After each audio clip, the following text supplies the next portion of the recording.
Joining me now to understand the significance of all we're witnessing right now, retired U.S. Navy Admiral James Stavridis, who served as NATO Supreme Allied Commander. He's now a CNN senior military analyst, partner at the investment firm Carlyle Group. Always good to have you on, sir. Thanks so much for joining. Always good to be with you, Jim. One quick point. I tweeted the end of the war in Libya in 2011, and you and I are old enough to remember that. I think that was the first time in military history a commander has tweeted the end of hostilities. But what we are seeing from the president, I think, is a enormous move on his part. We'll have to see how much reality is in there. Yeah, the question is, I imagine the president can read Israel's intentions here, given the closeness of the relationship. How well can he communicate or understand Iran's position here? And can we have confidence in Trump's interpretation of Iran's position going forward? I think in the tactical moment, he's got pretty good access to what's going on. And I highly believe that he has put out something that he thinks is true. And we're going to have to kind of wait and see. Look, I'm a hope for the best, but plan for the worst kind of person. And so I'm hoping everything in that tweet comes to be true. What I worry about, and you've talked about it a bit just now, can be summed up in three letters: BDA, Battle Damage Assessment. And if we discover over the next few weeks, and it will be weeks, not months, but we discover that there's still almost 1,000 pounds of enriched uranium missing in action.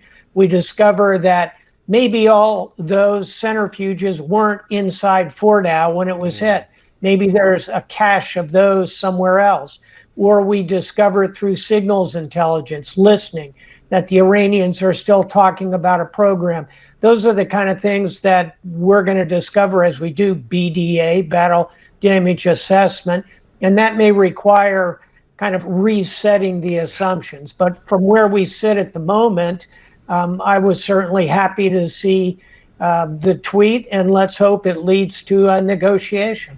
You wrote a piece for Bloomberg laying out three potential paths for Iran to take. The first, unconditional surrender. A second one where Iran tries to rescue as much of its nuclear program as possible and do some symbolic retaliation. And a third option, which you called a go big strategy, with far broader attacks, including shutting down the Strait of Hormuz. Is it safe to say that Iran is taking that middle option based on what you're seeing here? Absolutely. I mean, this is the Goldilocks solution. You know, you want to get the bed that's just the right size. And I think they've made a pretty rational choice. You know, in a perfect world, they would wake up on a Monday morning and realize the world is never going to let them assemble a nuclear weapon. I don't think that realization has landed, but I think it's door number 2 from the article, which is performative strikes followed by a return to negotiations. No doubt they are trying to recreate some semblance of that nuclear program somewhere, but I think it's been damaged badly. That gives us on our side leverage. If we can then get to the negotiating table, I think you can start to put together a longer lasting peace, which ultimately would be the hope of President Trump's tweet. Final question, if I can. Given the increased closeness of the relationship, even alliance, I think you could call it, between Russia and Iran, and keeping in mind that Iran has supplied weapons to Russia for its ongoing invasion of Ukraine, particularly those Shahad drones, could we expect Russia to attempt to come to Iran's rescue here, try to help it resurrect its nuclear program? I certainly hope not, and I don't think so. I think Russia will confine its support to diplomacy. They may provide some air defense capability. That I could very much see them helping the Iranians reconstruct the S-300, maybe the S-400, the advanced air defense systems. I don't think Vladimir Putin has the global capital to restart a nuclear weapons program.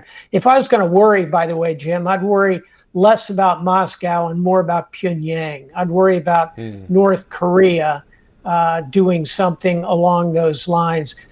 They have been strangely silent, the North Koreans.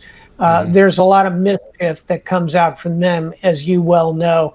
I think that's a vector to worry about. But Russia, no, I don't see them leaning in and helping reconstruct the nuclear program.